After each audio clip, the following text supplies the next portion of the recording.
I saw this beautiful portrait by Zhaoming Wu and was so inspired that I had to try and recreate it myself.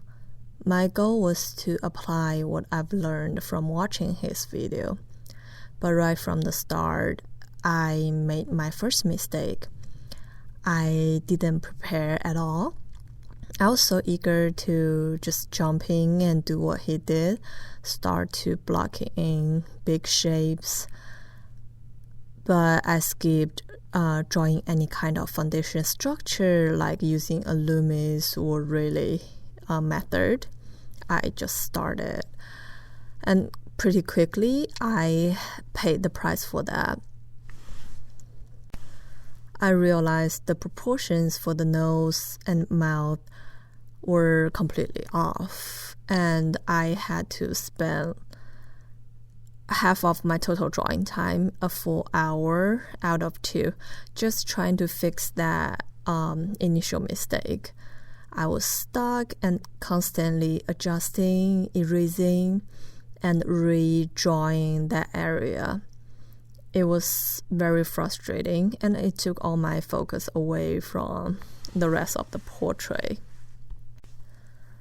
That's the biggest lesson I learned from this drawing. The priority of this portrait should have been the eyes, the mouth, and the hair. But because I skipped the foundation, I spent all my energy on just correcting the nose and the mouth over and over again. I realized that for me as a beginner, I cannot just jump in like a master who had decades of practice. From now on, I will do a quick preliminary sketch on a smaller paper first. That way I can see where my problems could be, and then when I move to the larger paper, I know exactly what to pay attention to. It's okay for us as beginners to mark out those important features as a guide. We shouldn't feel any pressure to do what a master do.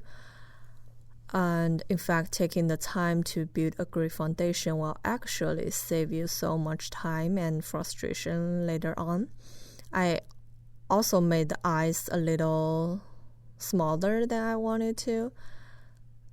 And if I did a quick sketch, then maybe I can notice that. At the beginning, I used Vine charcoal to block in the big shapes. It's a fantastic tool because it's so easy to erase. You can just wipe it away with your hand. It gave me the confidence to make any marks without worrying too much about them being permanent. And I think it's a great tool for either beginner or any experienced artist. After all that intense focus on the face, drawing the hair was such a relief. It was very fun to be so free and less precise, almost like a nice break. And another thing I really enjoyed is while using a larger paper, my hand can be used as a tool. My fingers, my palm, the side of my hand, they were just perfect for blending, erasing, and then also sometimes create some very unique, non-repetitive textures. And it's just very handy and then very easy to use.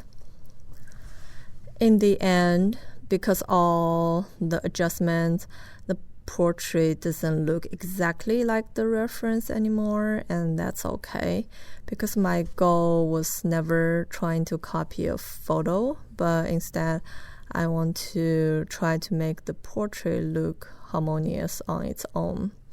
And now it has my own interpretation, and that's what I want to learn from a master's style.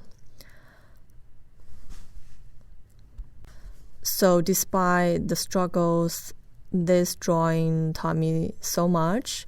And if you like this type of video, please give it a thumbs up and let me know in the comments what you think I should draw next.